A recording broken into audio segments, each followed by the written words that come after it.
Good morning students. Ratio analysis का chapter असी कर रहे हैं तो लास्ट लैक्चर दे विच असी सॉल्वेंसी रेशोस कैलकुलेट कीतियां सी और अज दे इस लैक्चर दे विच असी प्रॉफिटेबिलिटी रेशोस कैलकुलेट करांगे। स्टूडेंट्स प्रॉफिटेबिलिटी रेशोस नूं असी अगे दो कैटेगरीज दे विच डिवाइड करते हैं, जिहदे विच सब तो पहली कैटेगरी हैगी आ general profitability ratio. General profitability ratio explain करदी आ ऑर्गेनाइजेशन दे ग्रॉस प्रॉफिट और नैट सेल दे रिलेशनशिप नूं। सो जनरल प्रॉफिटेबिलिटी रेशो दे विच सब तो पहला असी कैलकुलेट करते हैं gross profit ratio. Gross profit ratio का फॉर्मूला की हुंदा आ gross profit divide by net sale multiply by 100। उस तो बाद नैक्सट असी कैलकुलेट करते हैं net profit ratio. Net profit ratio का फॉर्मूला की हुंदा आ net profit divide by net sale multiply by 100। And next third calculate करते हैं ऑपरेटिंग रेशो। ऑपरेटिंग रेशो का स्टूडेंट्स फॉर्मूला की आ ऑपरेटिंग कॉस्ट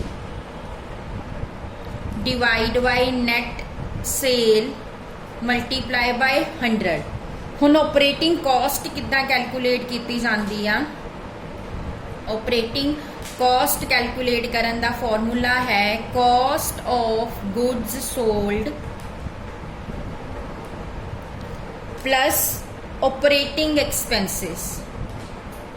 ऑपरेटिंग एक्सपेंसिस तुहाडे प्रोडक्शन दे एक्सपेंसिस हो गए, सेलिंग एक्सपेंसिस, ऑफिस एक्सपेंसिस, ये सारे तुहाडे की हैगे आ ऑपरेटिंग एक्सपेंसिस आ। So cost of goods sold च ऑपरेटिंग एक्सपेंसिस प्लस करांगे तो साडी ऑपरेटिंग कॉस्ट आ जाएगी और उन्होंने नैट सेल नाल डिवाइड करांगे तो ऑपरेटिंग रेशो आ जाएगी। उस तो बाद फोर्थ रेशो हुंदी आ ऑपरेटिंग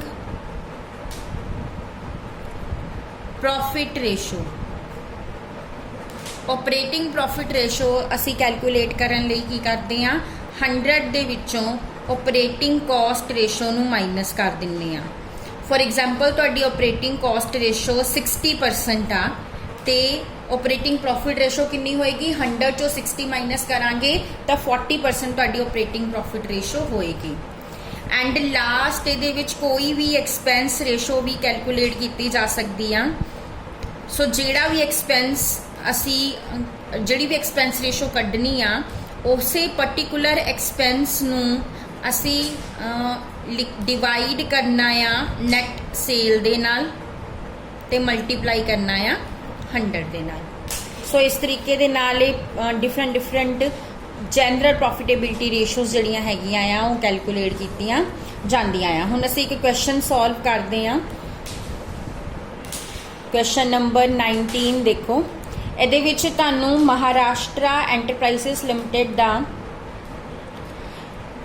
ਜਿਹੜੀ ਆ फुल इन्फॉर्मेशन ਦਿੱਤੀ ਹੋਈ ਆ ਉਹਦੀ sale purchase opening stock closing stock stay returns selling and distribution expenses salaries advertising travelling administration expenses salaries rent stationery depreciation other charges provision for taxation and non operating incomes भी दित्तियां होईयां आ जिहदे विच आ dividend on shares profit on sale of assets non operating expenses भी दिते हुए आ loss on sale of shares. So students असी की करना आ असी कैलकुलेट करना हैगा आ इहदे विच ग्रॉस प्रॉफिट रेशो कैलकुलेट करनी है, ऑपरेटिंग रेशो कैलकुलेट करनी है and stock turnover ratio calculate करनी है।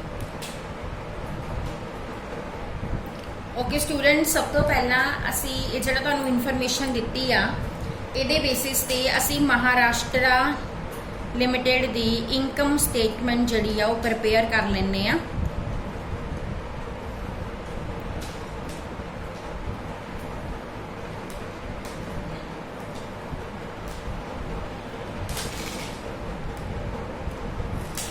फस्ट ऑफ ऑल लवांगे सेल्स तुहानूं दित्तियां होईयां आ 5,20,000 दियां। हुण उस तो बाद लैस करांगे कॉस्ट ऑफ गुड्स सोल्ड।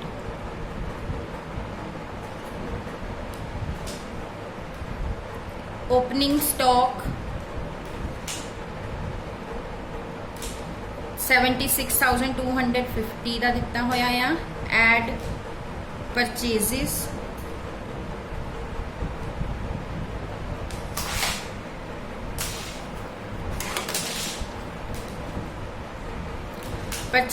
जड़ियाँ हैगियां आ 3,22,250 दियां जड़ियाँ हैगियां आ वो दित्तियां होईयां आ।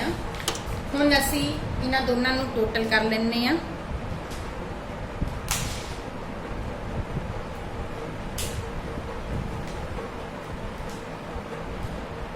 $3,98,500 साडा टोटल आ गया। हुण इहदे चों लैस करांगे क्लोजिंग स्टॉक। क्लोजिंग स्टॉक सानू इस क्वेश्चन दे विच दिता है 98,500 का। सो तुहाडी कॉस्ट ऑफ गुड्स सोल्ड जिहड़ी हैगी आ माइनस करके आएगी 3 लाख। हम 3 लाख नूं 5,20,000 चो माइनस करांगे तो ग्रॉस प्रॉफिट आ जाएगा 20,000।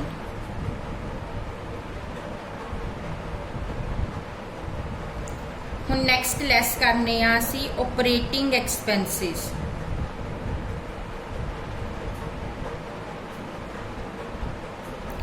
ऑपरेटिंग एक्सपेंसिस दे विच किहड़े-किहड़े एक्सपेंसिस लवांगे? सैलिंग एंड डिस्ट्रीब्यूशन एक्सपेंसिस दिते हुए आ।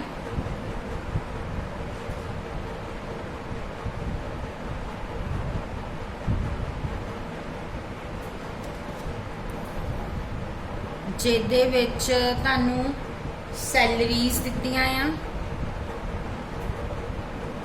15,300 दियां। एडवरटाइजिंग 4,700 दी। ट्रैवलिंग 2,000 दी। सो ये जिहड़ा तुहाडा टोटल बनदा आ ये किन्ना बनदा आ 22,000। हुण नैक्सट असी लैने आ administrative expenses.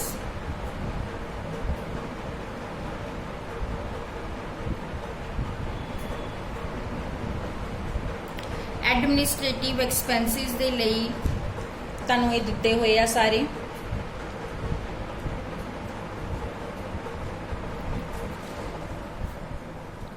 Salaries 27,700। Rent 2,700। Stationery 9,300। उस तो इलावा तुहानू डेप्रीसीएशन दिती हुई आ 16,500।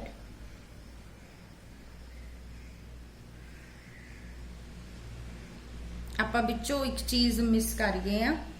स्टेशनरी हैगी आ 2,500 दी। डेप्रीसीएशन है 9,300 दी ते अदर चार्जिज आ 16,500 दी। सो इहदा सारे दा टोटल कर लो, ये तुहाडा बन जाएगा 58,000। हुण असी जिहड़े साडे कोल ग्रॉस प्रॉफिट हैगा आ वो किन्ना हैगा आ 2,20,000 दा।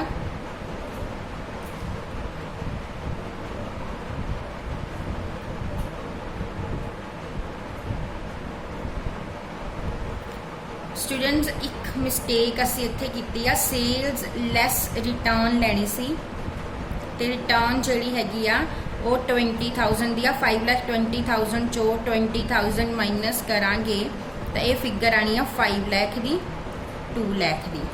ग्रॉस प्रॉफिट तुहाडा 2 लाख दा। हुण इहदे विचों असी 22,000 भी माइनस कर देने आ ते 58,000 भी माइनस कर देने। इन्हां दोनों का अगर टोटल करते हैं ये तुहाडा बनदा आ 80,000। और ये तुसी माइनस करते हो तो तुहाडा जिहड़ा आ 1,20,000 जिहड़ा आ वो आ जाएगा ऑपरेटिंग नैट प्रॉफिट। इनू असी कहांगे ऑपरेटिंग नैट प्रॉफिट।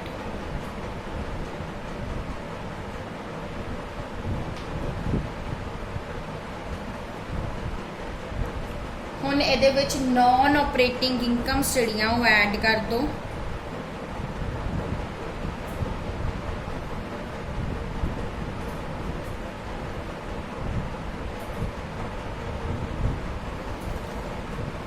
जगह की कमी आप टोटल ही करके ऐड कर दें। डिविडेंड दिता है 9,000 का, प्रॉफिट ऑन सेल दिता है 3,000 का, 9 ते 3 12,000 तुसी ऐड कर देना। ये तुहाडा आ गया 1,32,000।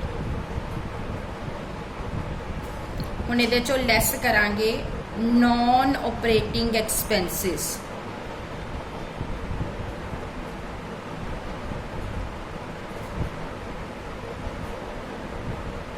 नॉन ऑपरेटिंग एक्सपेंसिस तुहानूं क्वेश्चन दे विच दिते हुए आ। लॉस ऑन सेल दिता होया, loss on sale of shares 4,000 का, वो 4,000 इहदे चों माइनस कर देंगे तो साडे कोल 1,28,000 आ जाएगा नैट प्रॉफिट बिफोर टैक्स।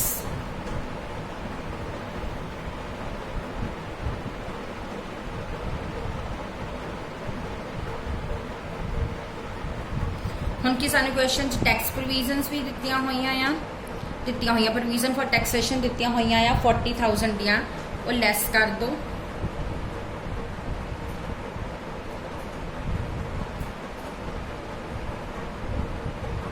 सो 1,28,000 चो 40,000 माइनस करांगे तो 88,000 तुहाडा आ जाएगा net profit after tax. Okay student, हुण आपां सारी इनकम स्टेटमेंट प्रिपेयर कर लई आ। हुण असीं इसे इनकम स्टेटमेंट के बेसिस पे gross profit ratio, operating ratio और जिहड़ी हैगी आ स्टॉक टर्नओवर रेशो कैलकुलेट करांगे। सब तो पहला ग्रॉस प्रॉफिट रेशो। हुण इस क्वेश्चन साडा ग्रॉस प्रॉफिट कितना आया सीगा 2 लाख का, सेल कितनी सी 5 लाख की। सो फॉर्मूला की है gross profit divide by net cell 2 lakh divide by 5 lakh multiply by 100। हुण 2 लाख नूं 5 लाख ना डिवाइड करके 100 ना मल्टीप्लाई करांगे तो साडा आ जाएगा 40%। हुण उस तो बाद हैगी आ ऑपरेटिंग रेशो। उहदे लई पहलां ऑपरेटिंग कॉस्ट कढ लईए। ऑपरेटिंग कॉस्ट साडे कॉस्ट ऑफ गुड्स सोल्ड असी कैलकुलेट की सी, ये साडी सीगी 3 लाख की। 3 लाख की कॉस्ट ऑफ गुड्स सोल्ड आ। इहदे च प्लस कर दिओ हुण ऑपरेटिंग एक्सपेंसिस जिहड़े तुहाडे हैगे आ जिहड़े तुहाडे सीगे ना selling and distribution expenses and administrative expenses 22,000 they and 58,000 they total 80,000 ये साडे ऑपरेटिंग एक्सपेंसिस आ। सो इहदे च प्लस कर दो ऑपरेटिंग कॉस्ट साडी आ गई 3,80,000 दी। हुण फॉर्मूला लाओ operating cost 3,80,000 divide by net cell 5 lakh multiply by 100 76% साडी आ गई ऑपरेटिंग रेशो। हुण एक तीसरा फॉर्मूला उन्हें सानू होर पुछया, वैसे आपां ऑलरेडी कर चुके हैं पिछले लैक्चरस दे विच।